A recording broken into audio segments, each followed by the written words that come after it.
Fala pessoal, vamos aqui para mais um Estudando Direito. Conforme prometido, hoje, resolução de questões da parte de noções de direito para o concurso do CNU, Concurso Nacional Unificado. Hoje, a gente separou, dentro de noções de direito, direito constitucional. A gente vai abrir aqui com resoluções de questões da SES Gran Rio, voltadas para o direito constitucional, abordando todo o edital de vocês, do bloco 8, voltado especificamente para o bloco 8, que é o nível médio, nível intermediário, para que vocês vejam como é que cai, como é a característica da banca, como são as questões, se elas são mais interpretativas, mais casos práticos, mais letra de lei. Beleza? Então aqui a gente separou as questões mais recorrentes, as questões que têm algumas pegadinhas que para vocês vão ser muito importantes. Separei aqui algumas questões e vamos começar. Vamos lá. Primeira questão. Ana, Pablo, Thelma e Pedro, servidores públicos municipais, foram eleitos para os seguintes mandatos eletivos, respectivamente: senadora federal, no caso Ana, deputado federal, Pablo, prefeita do próprio município, Thelma, e deputado estadual do próprio estado, Pedro.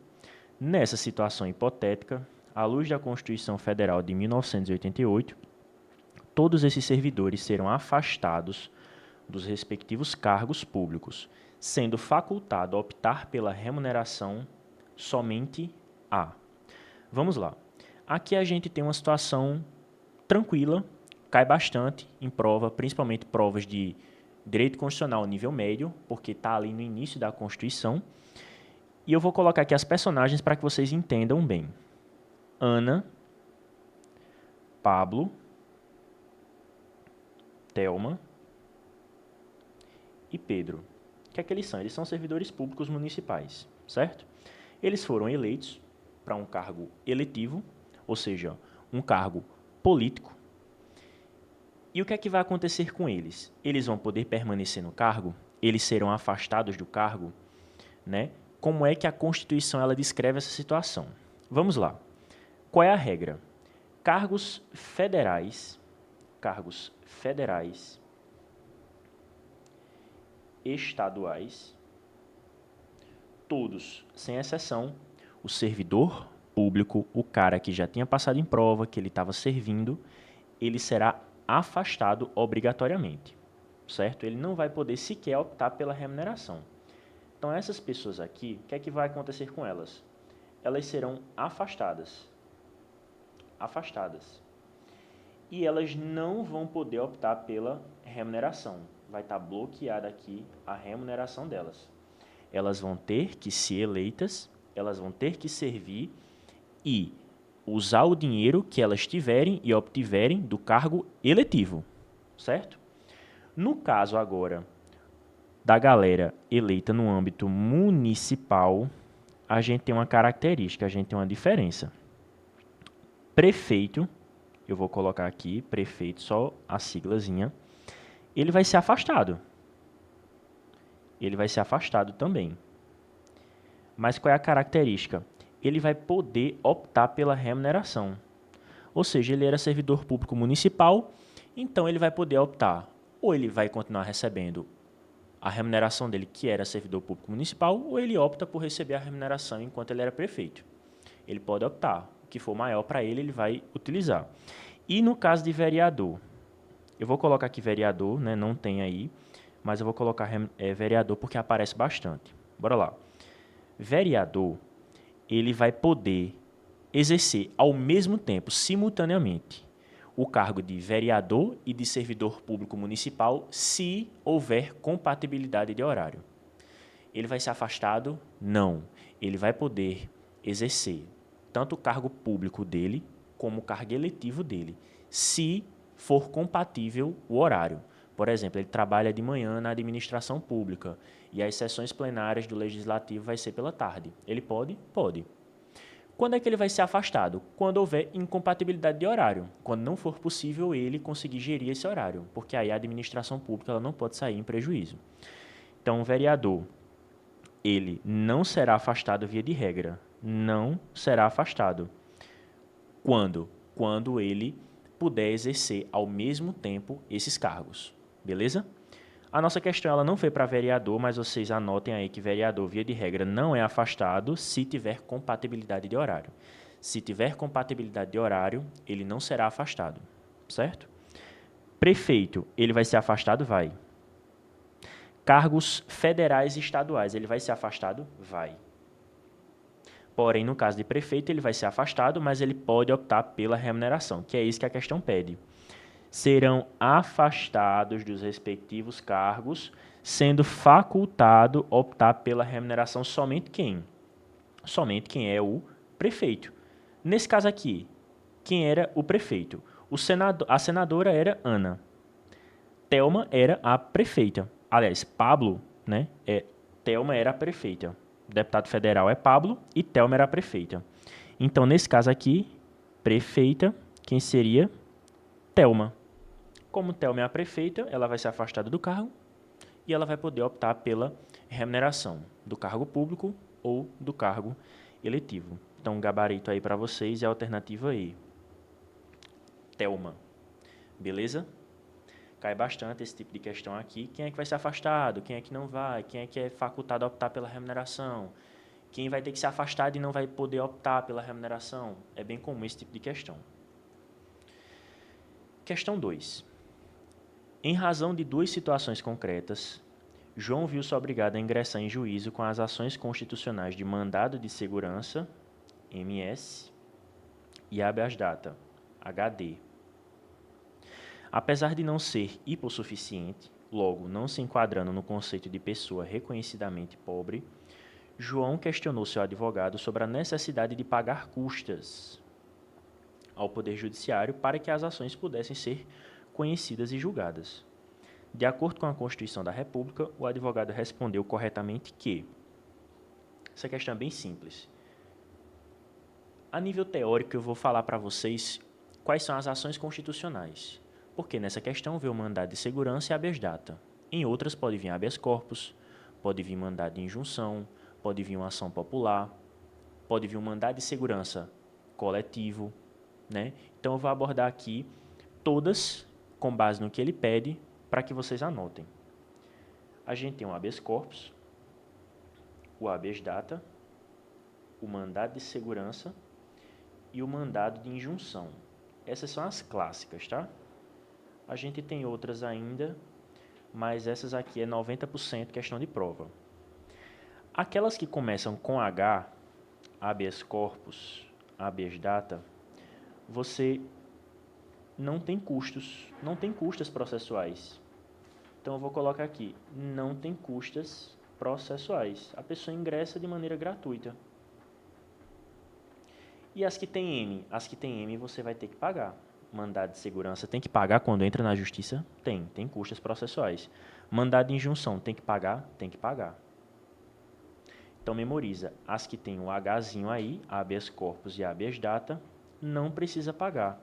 As que tem o M, mandado de segurança, mandado de injunção, precisa pagar. Com relação ao habeas corpus, habeas data, mandado de segurança e mandado de injunção, o que é que vocês precisam saber mais a respeito disso aqui? Habeas corpus.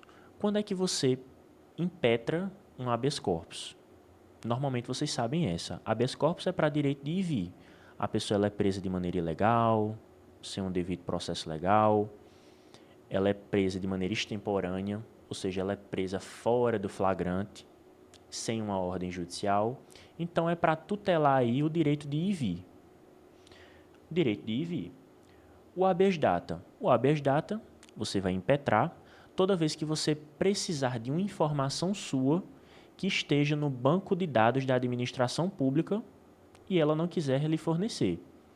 Você quer uma informação que está lá e a administração pública ela nega a você esse direito. Então, você usa o habeas data, relacionado a dados, data, dados. Dados, informações, habeas data, beleza? Mandado de segurança, direito líquido e certo. Só isso, mandado de segurança para direito líquido e certo, não amparado por habeas corpus e habeas data. Então, mandado de segurança são aquelas situações em que o Estado, por algum motivo, ele te prejudica ele nega a você alguma coisa, algum direito, alguma certidão, por exemplo, e é um direito tão líquido, tão certo, que está previsto na legislação, você sabe que tem aquele direito, a administração ela nega a você. Então eu entro com mandado de segurança. E o mandado de injunção, ele é menos comum de cair para nível médio, mas o mandado de injunção ele serve toda vez que existe uma falta, uma omissão da legislação a respeito de um assunto que interfere nos seus direitos civis, políticos, direitos públicos. Por exemplo, até um certo tempo atrás, a gente tinha uma situação no Brasil em que as pessoas que elas se identificavam com o gênero oposto ao seu sexo, não tinha crime quando você atentasse contra o direito dessas pessoas de se identificar como elas queiram. Então, existia crime de homofobia por uma norma legal? Não. E aí? Qual vai ser o crime? Tem crime? Não tem? Essa falta dessa norma, ela prejudica muita gente? Ela prejudica. Então, o que é que aconteceu? Se entrou com um mandado de injunção que serve quando existe uma falta de uma norma. E aí o Poder Judiciário ele responde essa pergunta que é levada até ele. Então, nesse caso aqui, a questão ela pede: quem não vai pagar? Quem não vai ter necessidade de pagar as custas? Ou seja, aquela pessoa que entrou com habeas data. A gente combinou aqui que os que têm H não pagam. Como ele estava pensando em entrar com mandado de segurança e o habeas data, então, para o habeas data aqui, ele não vai precisar pagar. Eu vou riscar aqui para você associar. Então, somente no habeas data não seriam devidas as custas. Você considera aqui a alternativa D. Marque aqui de maneira equivocada, mas é a alternativa D. Somente no mandado de segurança seriam devidas as custas. Por quê? Porque no habeas data você não tem custas judiciais. Beleza? Na questão 3. Joana era prefeita do município Alfa e Maria, sua filha, pretendia iniciar carreira política concorrendo a cargo de vereadora. Então, Joana era prefeita e Maria queria ser vereadora no município da sua mãe. Ao tomar conhecimento desse objetivo e temeroso pela grande popularidade de Maria, um partido político de oposição espalhou o boato de que ela não poderia se candidatar pelo fato de sua mãe ser prefeita do município. Sobre o referido boato, à luz da sistemática constitucional, assinala a afirmativa correta. Pessoal, essa é uma questão que ela cai bastante, né? Ela está ali em direitos políticos, que está presente no seu edital, é um tópico que cai muito, despenca em prova, principalmente prova de nível médio. Por quê? Direitos políticos, a gente vai fazer outras questões de direitos políticos, mas essa aqui ela tem especial relevância porque ela lida com uma coisa que acontece muito no Brasil. A gente tem, em determinado território, alguém que já é prefeito, alguém que já é governador, ou eventualmente o caso de um presidente da República, que está em todo o país, a jurisdição dele.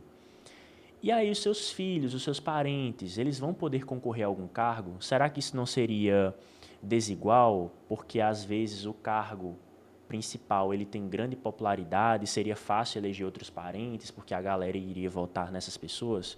Então é sobre isso essa discussão. Qual é a regra que a gente tem?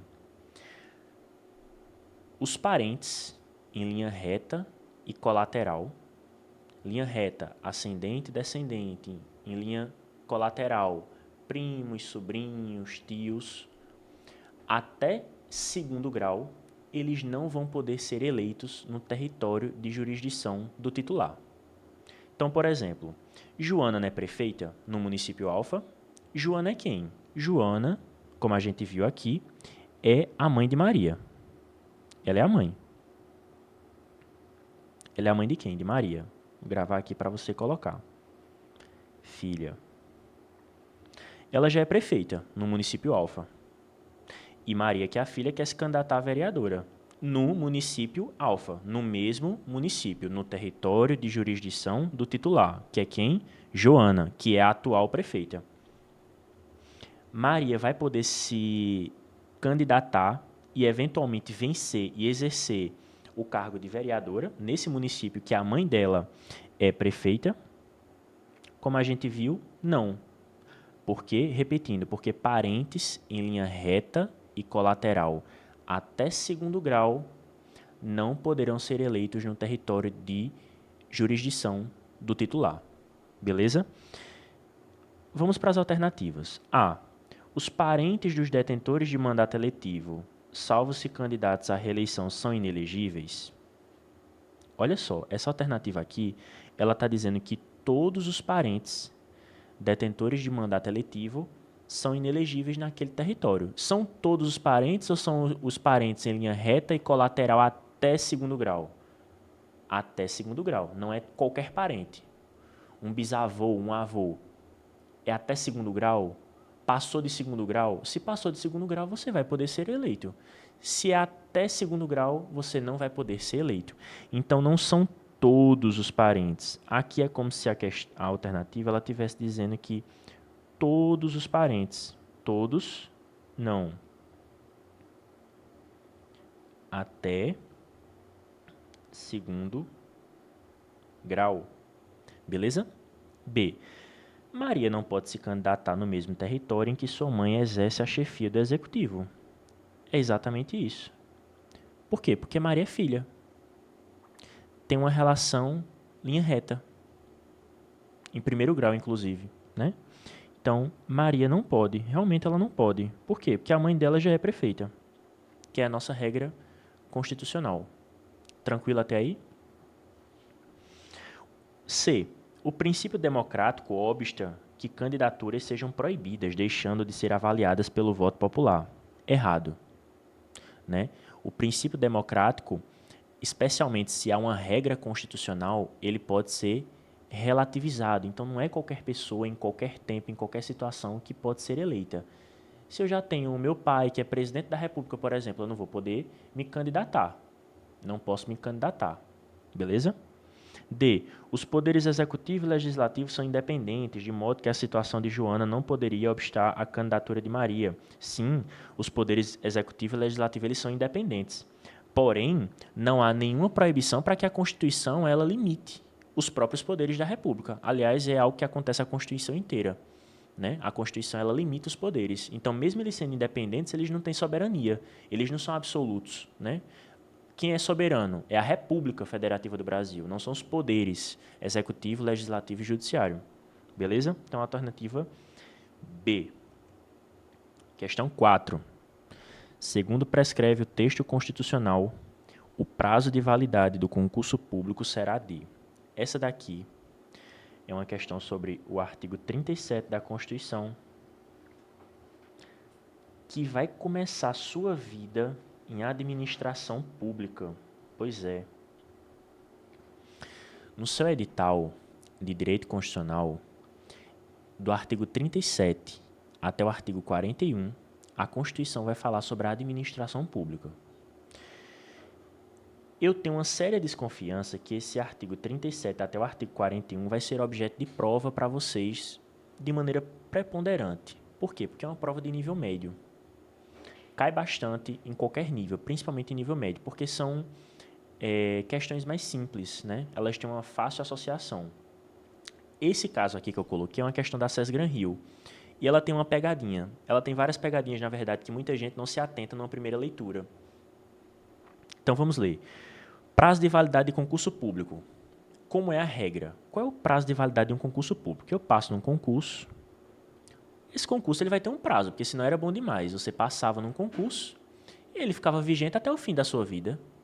Então, você podia passar 1000 posições, um dia sua posição ia chegar, porque a administração pública ia chamando, um dia, daqui a 15 anos, 20 anos, 30 anos, você seria chamado. Mas não é assim que as coisas funcionam, né? Infelizmente. Existe um prazo de validade do concurso público, que é de até, essa palavrinha ela é muito importante, até 2 anos. Esse até 2 anos é diferente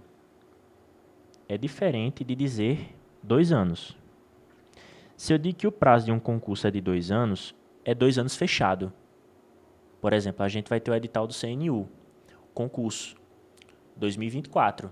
Se ele tem vigência de 2 anos exata, 2026. Em 2026 para frente acabou a vigência do concurso, acabou a validade do concurso. Mas se eu digo até 2 anos, a administração pública ela pode colocar 6 meses, ela pode colocar 1 ano, ela pode colocar 1 ano e meio, ela pode colocar 1 ano e 8 meses, e ela pode colocar 2 anos. Então é diferente, né? As bancas, elas colocam 2 anos, aí o cara apressado não lê a Constituição, aí se esquece da palavrinha até. Aí dança. Sempre dança. Isso é uma questão batida já para você que vai resolvendo essas questões de direito constitucional. Então, é até 2 anos. É só isso que precisa? Não. Eu posso prorrogar, eu sou administração pública, eu posso prorrogar um concurso. Se é de até 2 anos, eu posso prorrogar por mais um pouco? Posso. Mas qual é a regra da prorrogação? É infinitas prorrogações? Não. Eu posso prorrogar por até uma vez, por igual período. Por igual período. Então, vamos lá. O prazo de validade de um concurso é de até 2 anos. Suponha que o prazo de validade do concurso do CNU vai ser 1 ano. 1 ano. Está dentro da regra? Tá. Nem até 2? Então, 1 está dentro da regra. O governo federal vai poder prorrogar o prazo de validade desse concurso? Vai. Quantas vezes? 2, 3, 4, 5? Não. 1. Por quanto tempo? Por igual período. Se ele colocou que o prazo era de 1 ano, ele só vai poder prorrogar uma vez por 1 ano. Ele não vai poder prorrogar uma vez por 6 meses. Ele não vai poder prorrogar uma vez por 2 anos. É prazo de até 2 anos, prorrogável uma vez por igual período. É só você procurar a alternativa. Na A fala que é 2 anos, não é 2 anos.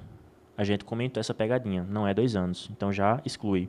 Na B a mesma coisa, 2 anos. Na C, até 2 anos, começa bem.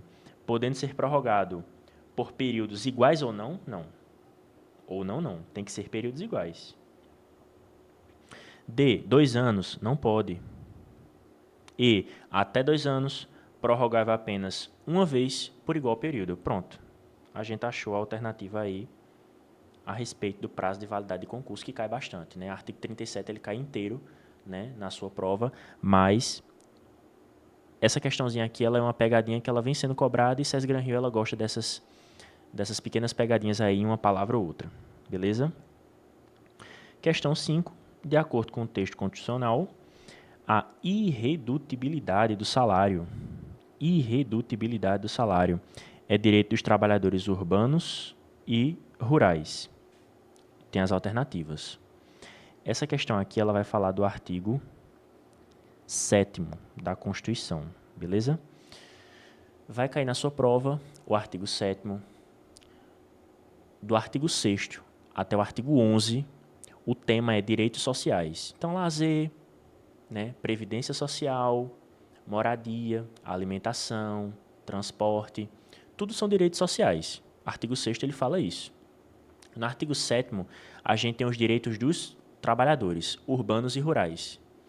Então, é para equiparar os trabalhadores urbanos e rurais, a gente não ter aí uma diferença, né, uma discriminação com os trabalhadores rurais, que antigamente não era previsto esses direitos para eles. Beleza? Então, artigo 7º, bastante incidente em provas de nível médio. Então, irredutibilidade do salário, o que é isso? O salário de uma pessoa, de um trabalhador, ele não pode ser diminuído. O cara chega lá, vai receber X. No outro dia, ele não pode receber menos do que X. Por quê? Porque o salário dele é o quê? Irredutível. A gente evita com isso, né, variações do salário conforme o mercado. Imagine se seu salário ele variasse conforme a inflação no Brasil, conforme a bolsa de valores, ou conforme o índice do governo. Né? Ninguém teria segurança, ninguém teria direito de poder saber se vai pagar a conta, saber se vai poder viajar, né? Usufruir dos seus direitos. Mas a irredutibilidade do salário é um direito absoluto? Não. Eita, meu salário ele pode ser diminuído? Pode. Mas não é por qualquer coisa, não. No Brasil, a gente pode reduzir o salário do trabalhador urbano e rural através de um acordo coletivo ou de uma convenção coletiva. O que é isso? Isso aqui são normas coletivas. Sindicatos. Sindicatos de trabalhadores, sindicatos patronais. De repente tem uma crise no Brasil. Vai ter que reduzir um pouquinho o salário. Como é que a gente faz isso? A gente pode reduzir o salário? Pode, se tiver um acordo coletivo ou uma convenção coletiva. Beleza? Isso não só está na Constituição, como também está na CLT, né, na Consolidação das Leis do Trabalho. Beleza? Existe alguma coisa na Constituição que fala outro instrumento que eu possa reduzir o salário dos trabalhadores? Não. Então, tudo que aparecer diferente disso aqui que eu estou lhe dizendo é pegadinha. Bora lá. A. Ressalvado o disposto em contrato de trabalho? Não. Imagine, preste atenção aqui, imagine se eu pudesse reduzir o salário de um trabalhador por mero contrato de trabalho. Seu chefe chega para você e diz, olha, tá difícil a situação, né? Vou ter que reduzir teu salário, viu? Sabe por quê? Porque a Constituição deixa. Ela fala que eu posso alterar o contrato de trabalho. Então, é evidente, é até lógico para você, né, saber que você não pode reduzir o salário de um trabalhador por contrato de trabalho. Se isso acontece com você, é ilegal. Né? Então, contrato de trabalho, não. B. Não havendo exceções. Há exceções, a gente acabou de falar. Acordo coletivo e convenção coletiva. C. Ressalvado apenas o disposto em contrato de trabalho? Não, a gente já bateu nessa tecla. Isso aqui é pegadinha batida já. D. Ressalvado apenas o disposto em convenção coletiva de trabalho? É apenas convenção? É só a convenção? Ou também tem um acordo? Tem um acordo. E. Ressalvado apenas o disposto em convenção ou acordo coletivo de trabalho? Olha aí, o gabarito da nossa questão, alternativa E. Bastante comum questões do artigo 7º da Constituição, que envolve redutibilidade do salário, falar que você pode reduzir o salário do cara a partir de um contrato de trabalho. Por quê? Porque isso é muitas vezes que acontece na prática, mas não é o que manda a Constituição. Beleza? Vamos avançar aqui. 6. Johan, holandês, se encontrava trabalhando na filial de uma empresa americana de cosméticos, quando iniciou um relacionamento com Maria, de nacionalidade espanhola, no território brasileiro. Desse relacionamento nasceu Lúria, que foi levada pelos pais, um ano após o nascimento no Brasil, para a Áustria, novo local de trabalho de seu pai. Considerando os balizamentos estabelecidos pela ordem constitucional, é correto afirmar que Lúria é brasileira nata, é estrangeira, é nacionalizada, não é? O que é que ela é? Isso aqui não cai não, isso aqui despenca em prova. Direitos de nacionalidade, saber se a pessoa ela é brasileira nata, saber se é brasileira naturalizada, saber se é estrangeira, saber se ela não é nada, se ela é apátrida, sempre cai. Qual é a regra? Essa regra que eu vou lhe falar aqui, ela vale para 90% dos casos, é o que mais cai. Johan é holandês. Na nossa questão, Johan é holandês. E teve um relacionamento com Maria, que é espanhola. Só que a menina nasceu aonde? No Brasil. Então, se ela nasceu no Brasil, o cara pode ser da Holanda, pode ser da Áustria, pode ser dos Estados Unidos, pode ser de Portugal, pode ser da França, pode ser de qualquer país do mundo. Nasceu no Brasil, ela é brasileira nata. Por quê? Porque nasceu no Brasil. Essa é a regra. Né? Alguns países, não basta você ter nascido no país, você tem que ter o sangue de lá. A França, por exemplo, você tem que ter o sangue de lá. Né? Tem que ser de lá mesmo, da genética. Mas no Brasil não. No Brasil, nasceu no Brasil é brasileiro. Certo? Essa é a regra. Certo, tu falou que 90%, Arthur, dos casos a gente vai para a regra. E qual é o 10%? O 10% é o que você cai. O 10% é quando essas pessoas elas estão a serviço do seu país. A serviço do país. Como assim? Johan ele era holandês. Maria ela era da Áustria. Eles não estavam a serviço do seu país. Eles trabalhavam na iniciativa privada. Ele se encontrava trabalhando numa filial numa empresa americana, empresa privada, de cosméticos inclusive, né? E Maria de nacionalidade espanhola. E não falou absolutamente nada. Então eles não estavam a serviço do seu país. Certo. Nenhum dos dois. Basta um estar a serviço do seu país e a nossa amiguinha que nasceu, Lúria, ela não seria brasileira. Certo? Tá a serviço do país ela não vai ser brasileira nata se ela nascer no Brasil. Se os pais, um deles, está a serviço do país de origem, ela não vai ser brasileira nata. A mesma coisa acontece no Brasil, para os brasileiros. Saem 2 brasileiros daqui a serviço do Brasil, por qualquer motivo, por qualquer missão do governo federal. Vai lá para a França. Tem um relacionamento lá na França e nasce uma filha lá, um filho lá. Vai ser brasileiro nato. Por quê? Porque estava a serviço do Brasil. É sempre uma troca, né? Então, se o de fora vem para cá a serviço de fora, não é brasileiro.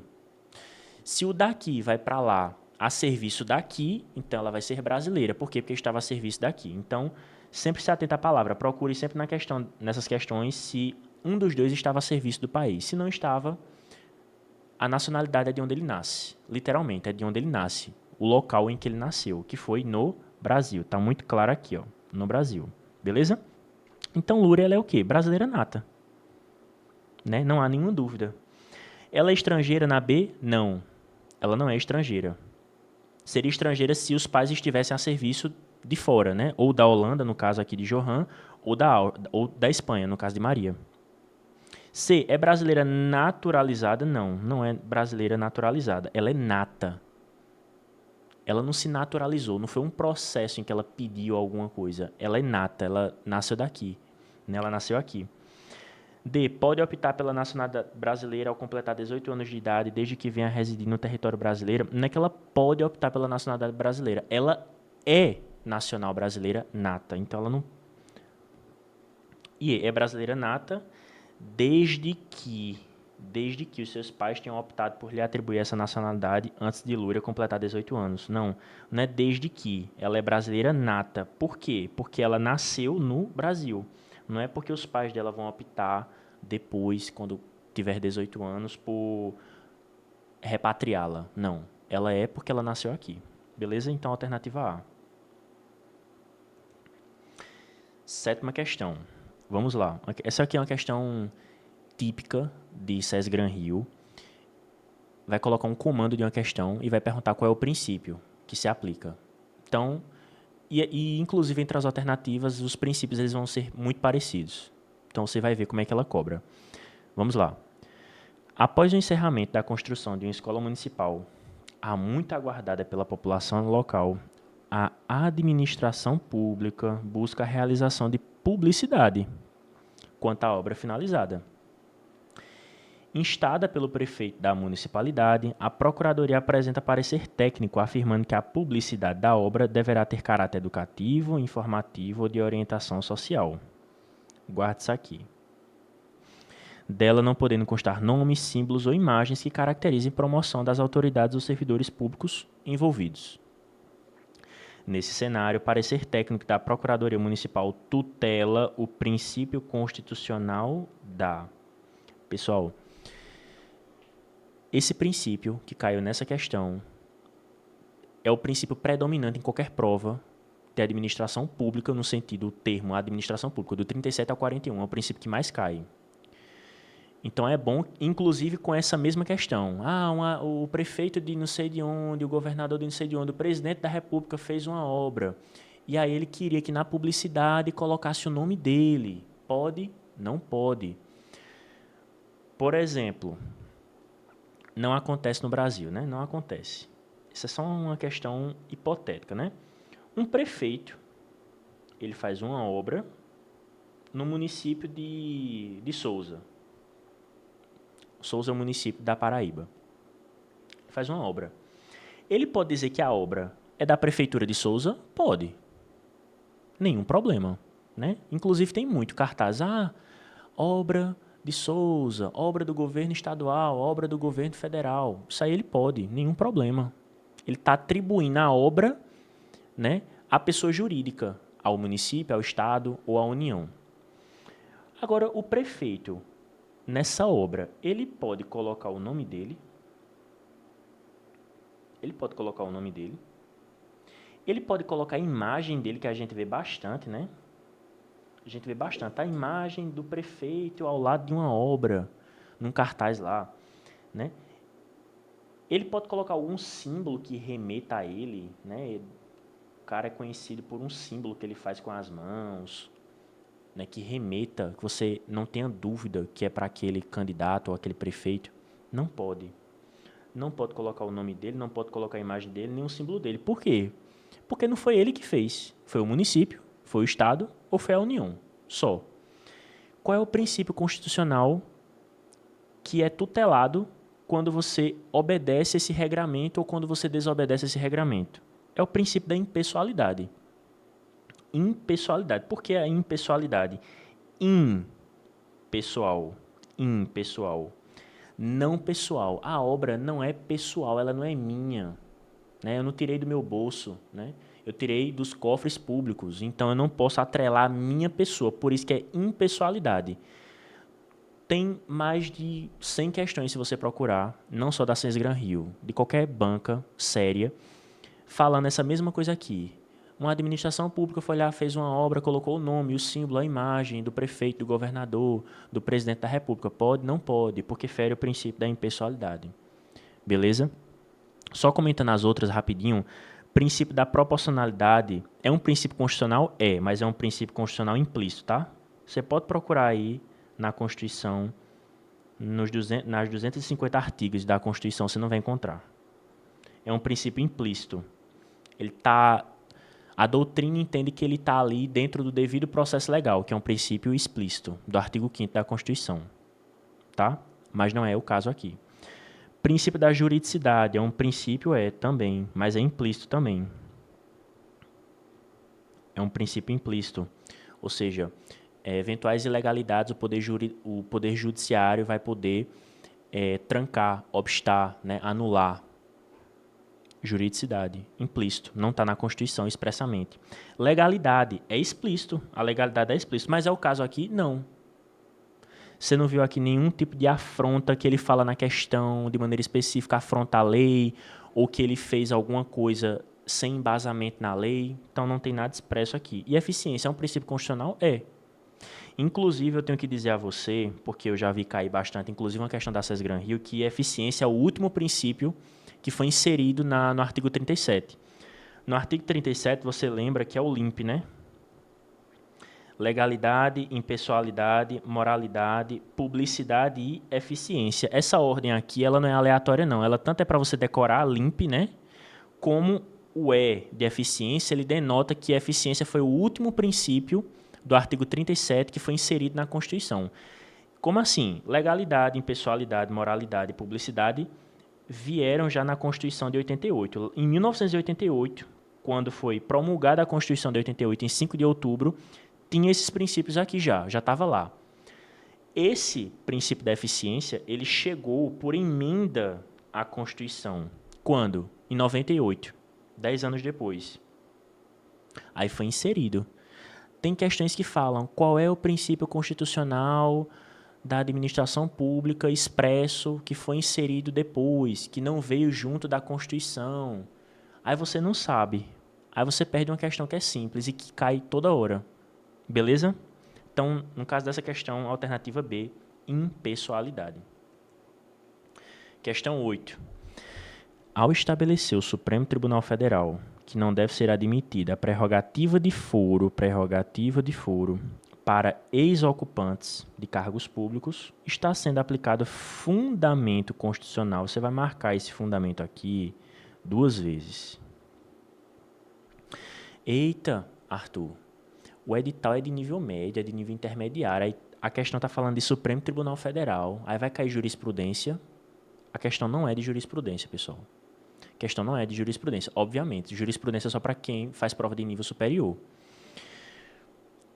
Aqui está discutindo um tema que é debatido no Brasil afora, mas eu não vou entrar num outro debate, eu vou entrar no debate jurídico.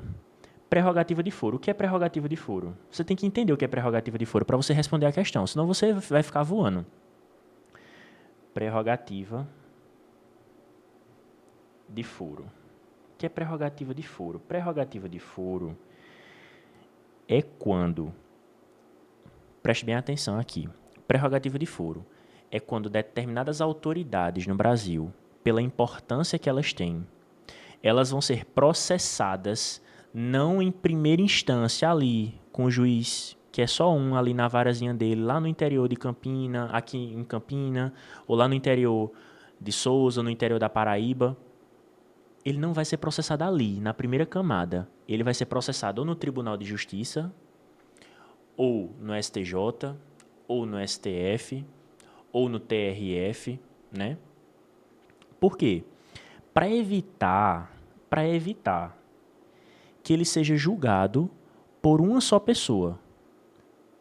Imagina, o presidente da República comete um crime comum, eventualmente, né? Aí vai ser processado. Ele vai ser processado na primeira vara criminal de Campina Grande, um exemplo. Uma só pessoa vai processar o presidente da República. Será que vai estar garantida aí a imparcialidade? É um risco, né? É um risco. Então, a prerrogativa de foro, ela pega essas pessoas mais importantes, as maiores autoridades da República, e elas vão ser processadas em órgãos colegiados. Por quê? Porque aí eu tenho muita gente julgando. Evita, né? Evita a imparcialidade. A parcialidade. Beleza? E o que é que o STF decidiu? Que prerrogativa de foro só vale para quem ocupa cargo público. Ocupa. Se ele saiu do cargo, se eventualmente ele saiu do cargo, ele não vai ter prerrogativa de foro, ele vai voltar a ser julgado em primeira instância. Por quê? Porque ele não é melhor do que ninguém. Né? Ele vai ser processado assim como eu, assim como você. Beleza?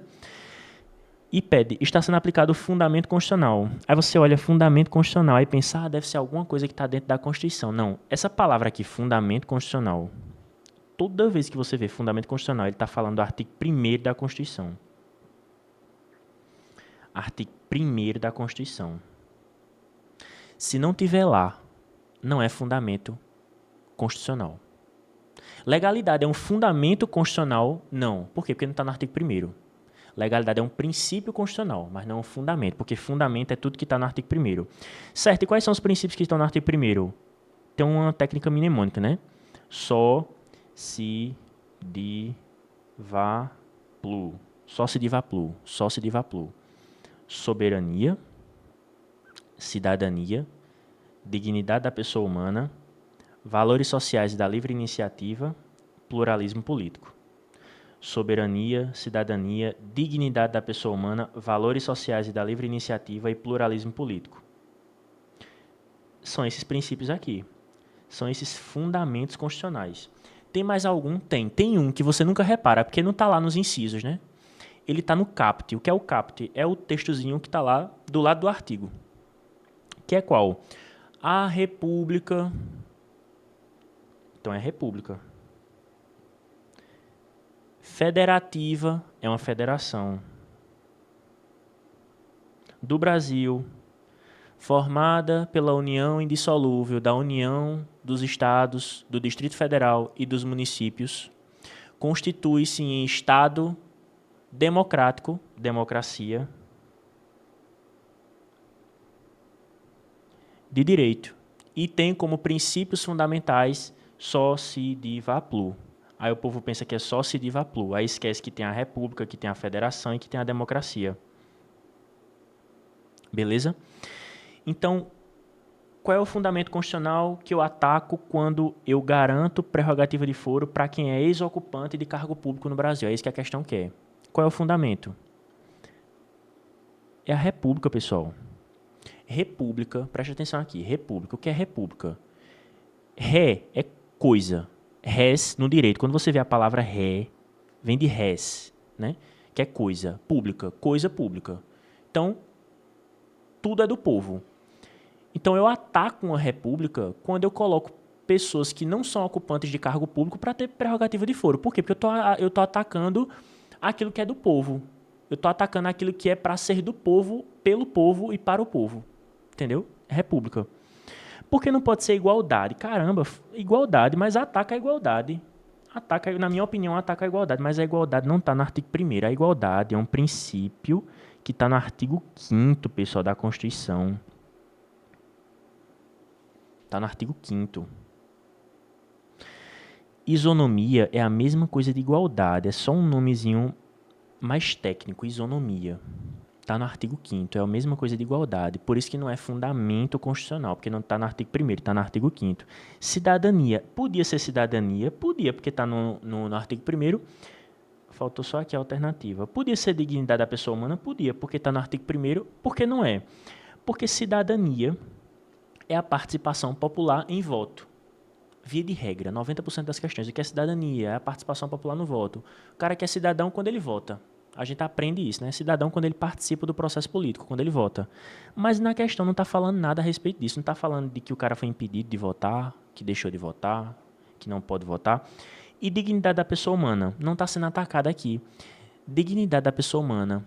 Quando a questão ela cobrar alguma coisa versando sobre dignidade da pessoa humana, vai ser naquelas situações em que um direito social ele foi atingido. Aí você vai ver falar sobre dignidade da pessoa humana.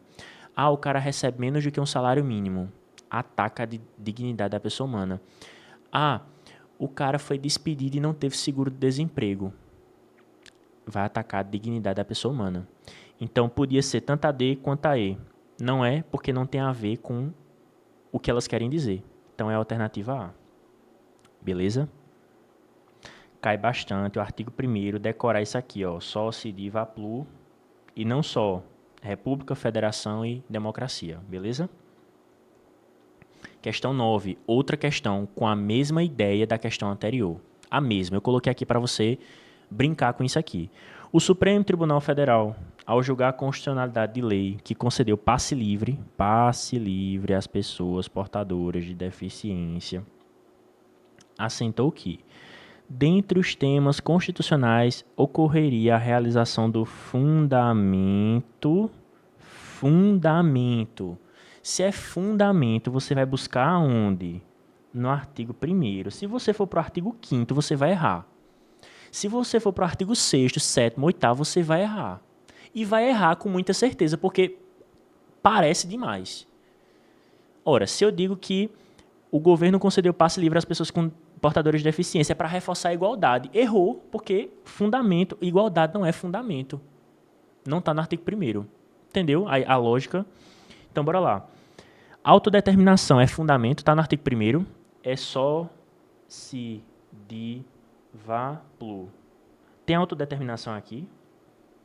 Não tem. Então não pode ser autodeterminação. Igualdade, pegadinha de sempre. Não é fundamento. Republicano é fundamento? É. Aí a gente deixa aqui, ó, stand-by. Soberania é fundamento? É. Só de soberania. E dignidade da pessoa humana? Também. Aí beleza. Aí aqui sim, a gente tem o C, o D ou E. Aí você vai buscar o significado desses fundamentos. Se atacou a República, se favoreceu a República, se é soberania ou se é dignidade da pessoa humana. Está ocorrendo fundamento republicano aqui? Não. É diferente do caso anterior. Conceder passe livre às pessoas portadoras de deficiência tem qual intuito aqui? Né? Favorecer que essas pessoas elas participem, que elas tenham acesso ao que é o transporte, pessoal. Transporte. Lembra que eu acabei de falar que vai envolver dignidade da pessoa humana toda vez que a gente falar sobre o artigo 6º, que ele for atacado, que ele for favorecido. Se ele for atacado, vai ser desrespeito à dignidade da pessoa humana. Se for favorecido, ele vai estar favorecendo a dignidade da pessoa humana. É só para você entender. Transporte é um direito social. Está lá no artigo 6º, que é objeto da sua prova. Então você tem que saber, né? Moradia, transporte, alimentação, né? Previdência. Então tem que saber. Transporte, beleza. Então a galera que é portadora de deficiência vai ter passe livre, ou seja, não vai pagar pelo transporte público. Então eu estou beneficiando aqui o fundamento da dignidade da pessoa humana. Beleza? Questão 10. Questãozinha aqui agora sobre o artigo 5º da Constituição, tá? Que é o que mais cai, né? Pelo menos o que vocês mais estudam. Nos termos da Constituição de 88, o direito de propriedade. Eita, olha o tema aqui polêmico, né? Direito de propriedade. Aí eu vou ter que falar contra 90% do que sai na mídia. Mas eu vou ter que falar. Por quê? Porque é o que está na Constituição, né? É um direito o quê? Social, individual. Pronto. A gente vai discutir o que é um direito social, o que é um direito individual. Eu não vou aprofundar doutrinariamente nisso aqui, né? Porque isso não é prova de procurador da República, não é prova de juiz, não é prova de promotor de justiça. Você vai saber o que cai, o que interessa. Direitos sociais. Toda vez que falar do artigo 6º a 11 da Constituição Federal. É social. Por quê? Salário mínimo é para uma pessoa? Não, é para todo mundo, né? É um direito que envolve uma coletividade de pessoas, é social, tem esse aspecto. Memorize isso.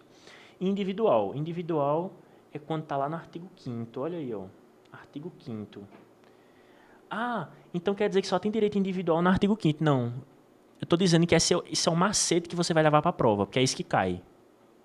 Entendeu? Então vamos lá. Propriedade. Né? Artigo 5º da Constituição. É um direito individual à propriedade se atendida o quê? A função social. Está lá no artigo 5º. Se está no artigo 5º, é direito individual. A gente não combinou isso aqui. Está no artigo 5º, direito individual. Então, direito de propriedade é um direito o quê?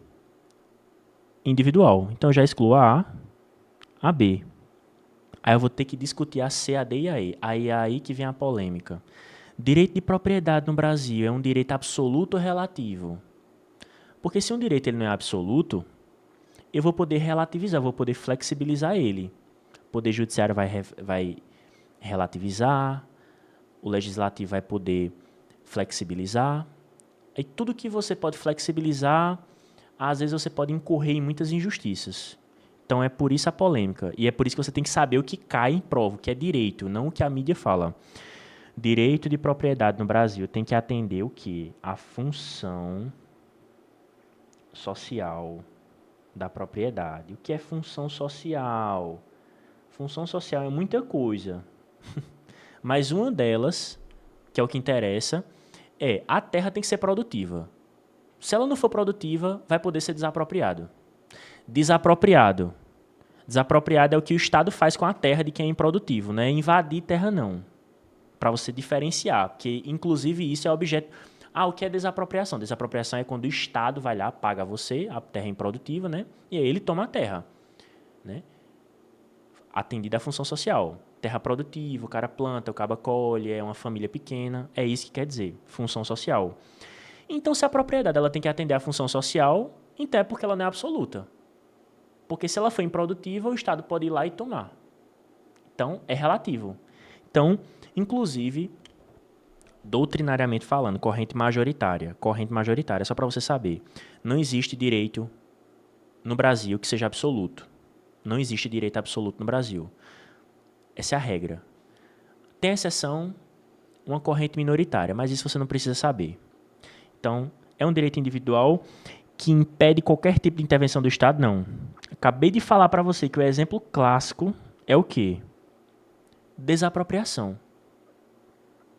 Tem outra exceção que cai em prova? Tem uma que cai bastante. Direito da propriedade. É minha propriedade. Ela é inviolável conforme a Constituição.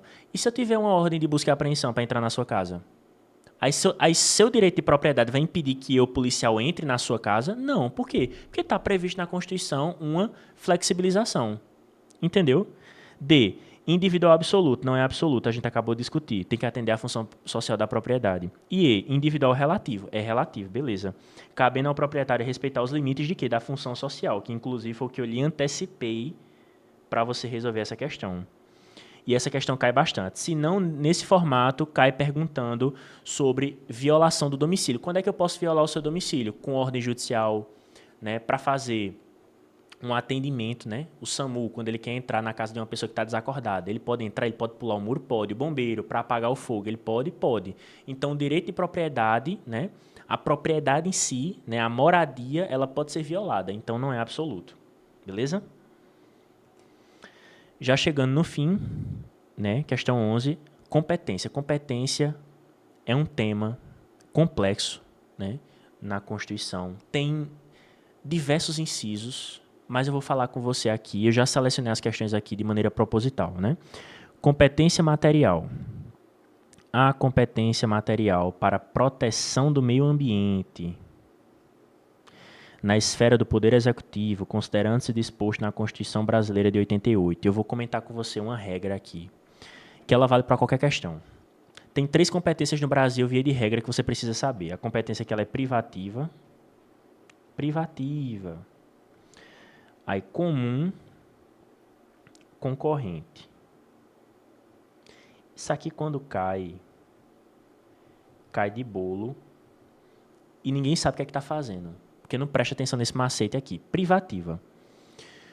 Quando cai competência privativa na Constituição, direito constitucional, é competência privativa de um só ente, da União. O ente mais poderoso, né? Todos são independentes, né? Todos são autônomos, mas União, né? O governo federal é um governo maior, mais recursos. Privativa, privada, é aquela coisa mais, né, destacada. União. Competência privativa do município, do estado, não. É só da União. Na Constituição, tá? Não estou dizendo que não tem. Eu estou dizendo que na Constituição só tem um nome privativa para a União. Comum. Comum está dizendo, é todos os entes. E quais são os entes no Brasil? União, Estado, Distrito Federal e quem mais? Município. Eita! Território federal não é ente federado, não? Não. Território federal integra a União, não é ente federado, não é, pertence à União. Comum. O que é competência comum? Todos os entes podem legislar a respeito, pode cuidar daquele assunto. Né? Não é só a União, não é só o Estado, não é só o município, é todo mundo. Beleza?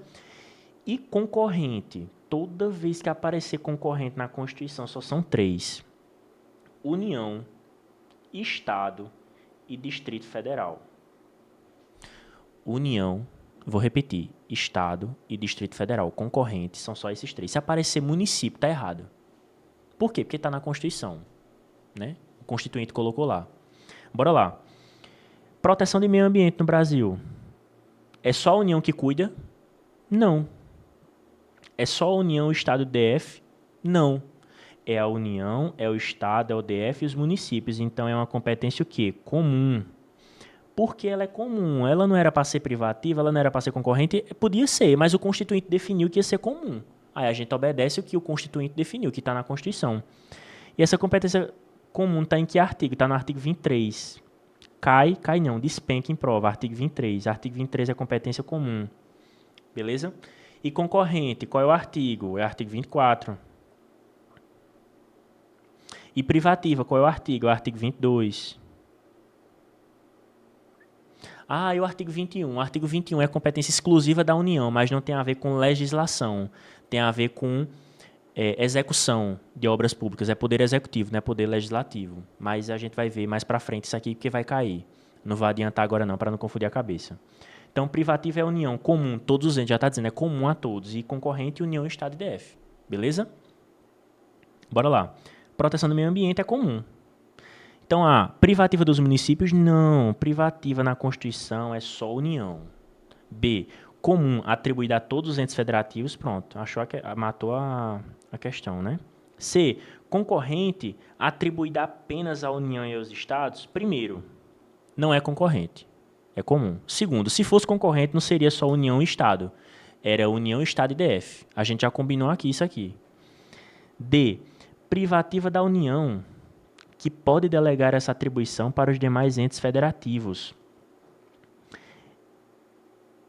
Pessoal, eu destaquei para você aqui, ó, privativa.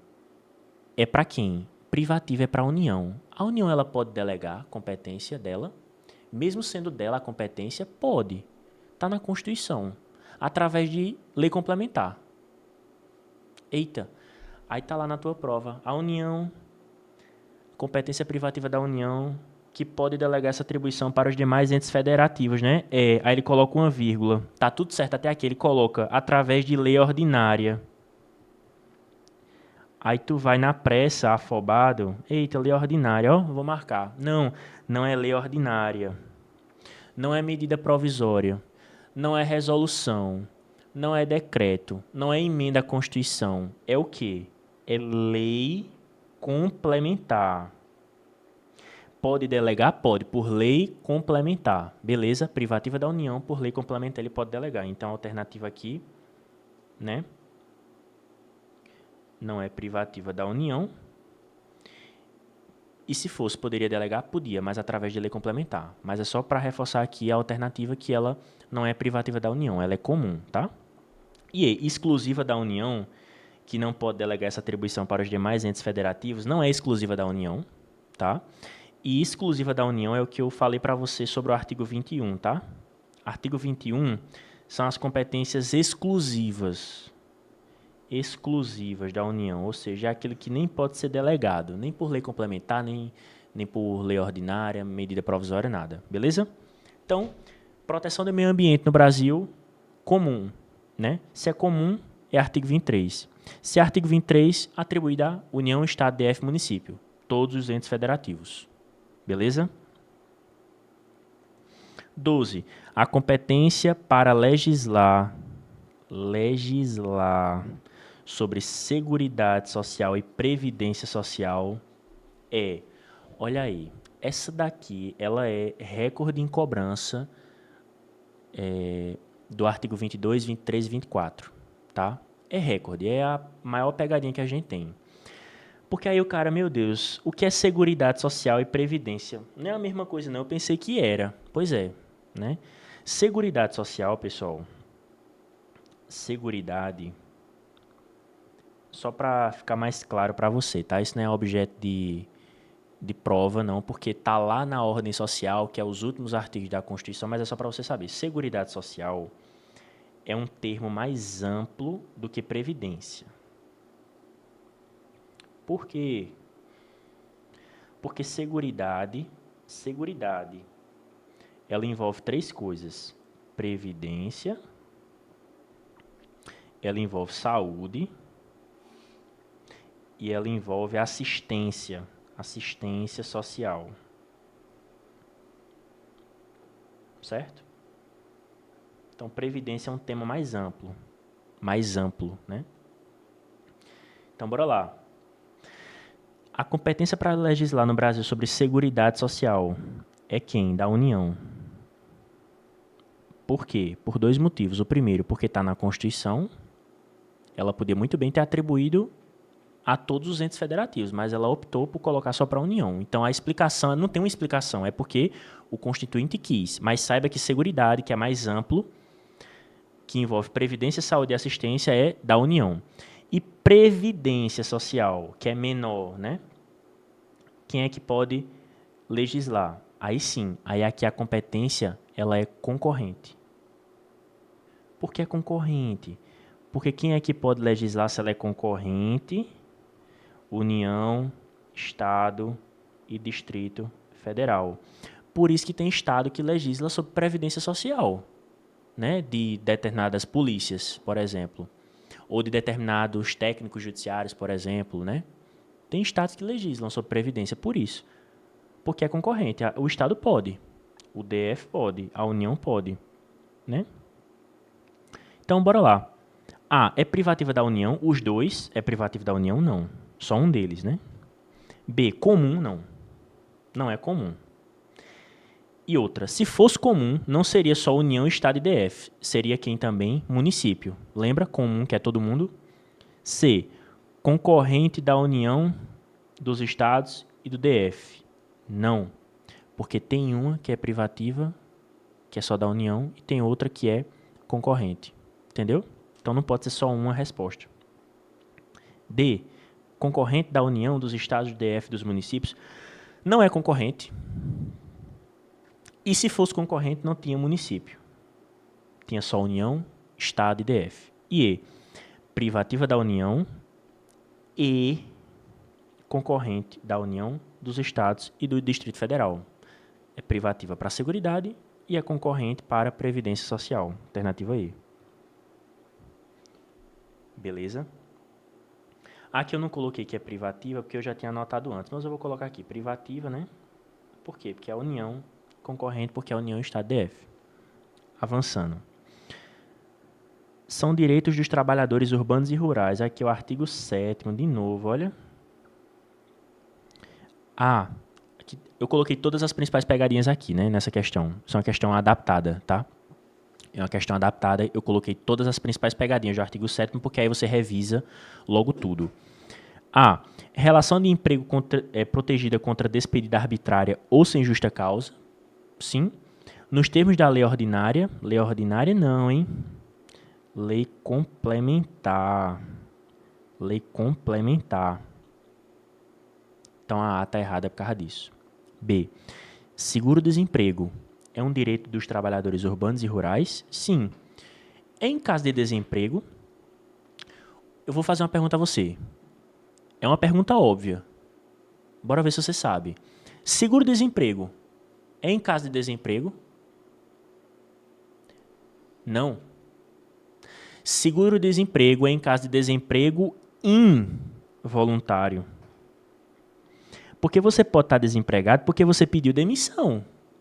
Se você está desempregado porque você pediu demissão, você vai receber seguro-desemprego? Não, porque senão seria bom demais. Você pedia demissão e no outro dia tinha direito ao seguro-desemprego. Então a Constituição fala seguro-desemprego em caso de desemprego involuntário. Como estava só desemprego, a questão está incompleta. C. Proteção do salário, na forma da lei, constituindo crime sua retenção dolosa e culposa. Culposa não. Essa daqui ela é a mais batida de todas. Toda prova tem proteção do salário, né? Sendo crime sua retenção dolosa e culposa. Culposa não, é só dolosa. Então, se o cara, o empregador, ele vai reter teu salário, ele não paga no quinto dia seguinte, né? Quinto dia útil do mês seguinte. Ele não paga do salário, ele fica retendo, né? É doloso. Então tem proteção. Se for culposo, ele se esqueceu, por algum motivo ele foi negligente, não tem esse tipo de proteção. Então culposa não. D. Essa D é a mais difícil porque pouca gente, isso aqui é mais aprofundado, mas pouca gente lê a Constituição com a palavrinha, né, o início da palavrinha. Participação nos lucros ou resultados vinculada à remuneração. Não é vinculada. A participação nos lucros e resultados ela é desvinculada. Explique isso aí. O que é participação nos lucros? Tem uma empresa grande, né, muito comum em banco, né? Você é bancário. Aí os lucros da empresa, do banco, no final do ano, vai ser repartido proporcionalmente entre todos os funcionários. Por que ela é desvinculada da remuneração? Porque o objetivo é esse, é você ganhar seu salário, né, que é uma coisa, que é fixo, e, além disso, ganhar participação nos lucros da empresa. Se você entender essa lógica que eu estou lhe falando, fica mais fácil do que você só estar decorando, né? Então, ela é desvinculada, por isso que aqui não pode. E, duração do trabalho normal não superior a 8 horas diárias, né, e 44 horas semanais. Facultada a compensação de horários e redução da jornada mediante acordo ou convenção coletiva de trabalho. Olha aí. Né?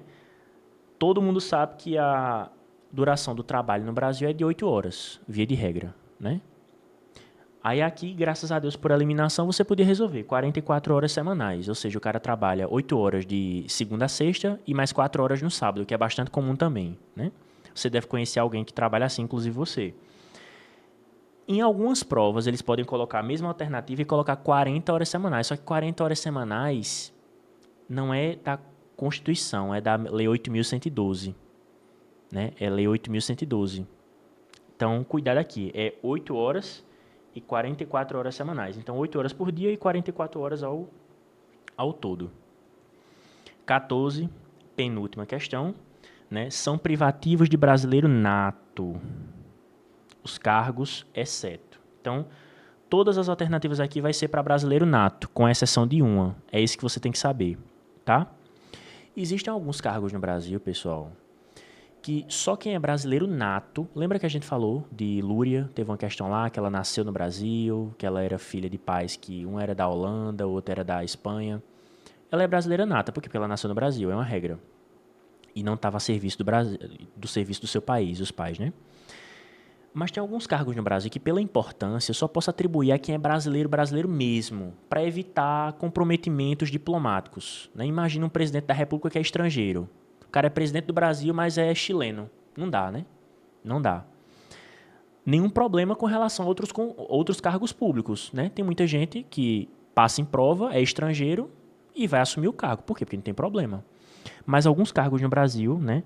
Tá lá no artigo 12, Artigo 12 da Constituição, parágrafo 4º. Parágrafo 4º? Parágrafo 4º.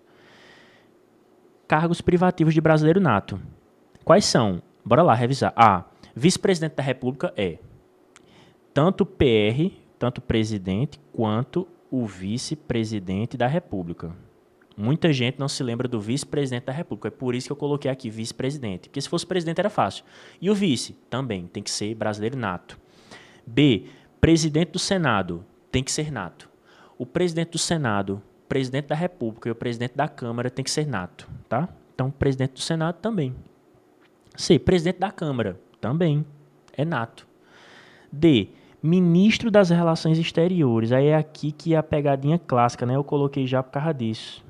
Não é ministro das Relações Exteriores, não, pessoal. É ministro de Estado de Defesa. Ministro da Defesa, né? Que é vinculado, inclusive, às Forças Armadas. Por quê? Porque defesa tem a ver com evitar conflitos externos, repelir conflitos externos. Aí eu juntei aqui com relações exteriores para você confundir na hora da prova, né? Vai afobada e marca. Então, relações exteriores é o nosso gabarito. Por quê? Porque a questão pede o exceto, né? É o exceto. E carreira diplomática também. Obviamente, o diplomata ele tem que ser brasileiro nato. Porque imagine se o cara ele é diplomata, ele está representando o Brasil, aí ele é estrangeiro. Aí imagine que ele vai representar o país que ele é estrangeiro. Ele vai, obviamente, não atender os interesses do Brasil, mas os interesses do país dele. Então, por um motivo óbvio, né, carreira diplomática é brasileiro nato. Beleza? E a última questão, eu acho que a questão 15 é a questão mais importante de hoje. Por quê? Porque foi a alteração mais recente da Constituição. Foi a Emenda Constitucional 131 de 2022. Ela, se eu não me engano, ela foi de outubro de 2022. Então, tudo que você aprendeu a respeito do artigo 12 da Constituição em matéria de perda de nacionalidade, você vai ter que esquecer tudo. Não, é tudo. Alterou tudo, certo? Bora lá. Então o cara vai perder a nacionalidade, ele é brasileiro, ele vai perder a nacionalidade quando? É isso que a questão quer. A. Quando ele tiver cancelado a sua naturalização por sentença judicial em virtude de atividade nociva ao interesse nacional, o cara vai lá, não sabe da emenda e pá, marca A. Essa era uma questão, inclusive, que você nem olhava, você só marcava quando via isso aqui. Só que isso aqui foi revogado, pessoal. Isso aqui foi revogado. Por que foi revogado? Porque alguém quis, né? Não tem uma explicação simples para isso. Porque alguém quis revogar e revogaram. Então, aí você não sabe disso porque é de outubro de 2022, aí a prova vai ser agora, aí você vai lá e marca. Errou. B. Tiver cancelado a sua naturalização em sentença judicial ou administrativa em virtude de atentado contra a ordem constitucional e Estado democrático. A alteração recente, que ela coloca essa hipótese aqui, ela é recente. Só que ela não coloca para sentença administrativa, não. Só por sentença judicial no Brasil você pode perder sua nacionalidade. Porque imagina, uma sentença administrativa, né, que não tem contraditório efetivo, né, ampla defesa efetiva, que não tem como recorrer de maneira efetiva, aí você perde a nacionalidade, aí você vai recorrer a quem se a sentença é administrativa? Não tem como, né? Então, sentença administrativa não. C.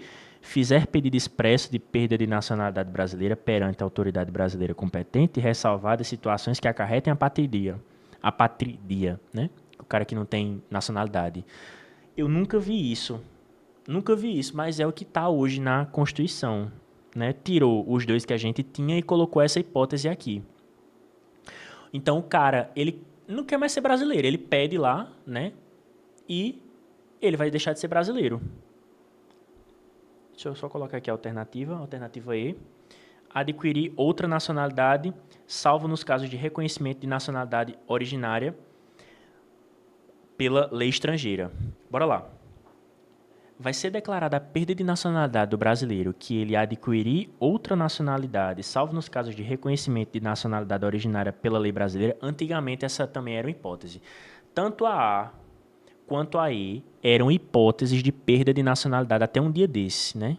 Então, por óbvio, não poderia ser nem a A nem a E, porque senão a questão teria que ser anulada, teria duas respostas. Então, hoje em dia, você vai para outro país, você vai para a Espanha, né? O jogador de futebol vai para a Espanha, ele é brasileiro, vai para a Espanha. Aí lá na Espanha, é obrigado você, para jogar lá, por muito tempo, né, por algum tempo, que é o caso, contratos mais de 2 anos, a você se nacionalizar espanhol. Aí o cara que vai se nacionalizar espanhol, em regra, ele perde a nacionalidade brasileira. Antigamente era assim. Porém, se ele fosse para lá, para a Espanha, obrigado a se nacionalizar espanhol para trabalhar, ele não perdia a nacionalidade brasileira. Por isso que antigamente a redação era salvo nos casos de reconhecimento de nacionalidade originária pela lei estrangeira. Mas como não é mais, como já foi revogado, a alternativa E não é hipótese. Pessoal, antes de terminar aqui para vocês, né? Eu queria lembrar vocês, fazer o convite, né? A gente vai continuar resolvendo, marcando, né, mais videoaulas a respeito de resoluções de noções de direito. A gente tem outros encontros marcados, a gente tem outras pessoas para contatar de outras disciplinas. Mas eu queria convidar vocês para seguir aqui o canal da gente, né? Para ativar o sininho, as notificações. Comentar aí o que você achou, se tem alguma questão que você ficou em dúvida, se tem alguma coisa que você gostaria de ver, né, na próxima rodada. A próxima rodada vai ser de Direito Administrativo, né, que está no item da sua prova. Direito Administrativo é um item mais complexo, é mais difícil, é mais doutrinário do que Direito Constitucional. Direito Administrativo no Brasil não tem uma lei só, são leis esparsas, é diferente da Constituição, que está na Constituição. É diferente de Direito Penal, que tem um Código Penal. Direito Administrativo ele é espaço no Brasil, ele não tem uma lei só, ele tem várias leis e doutrina. Então, ativem as notificações, sigam aí, né, acompanhem e lembre-se, próximas rodadas, Direito Administrativo, né, fique esperto. E a gente encerra aqui o dia de hoje, bloco 8, CNU, nível intermediário, primeira rodada, Direito Constitucional, com essas 15 questões, que são as questões mais importantes. Beleza, pessoal? Então, atentem-se aí, sigam a gente e ativem as notificações.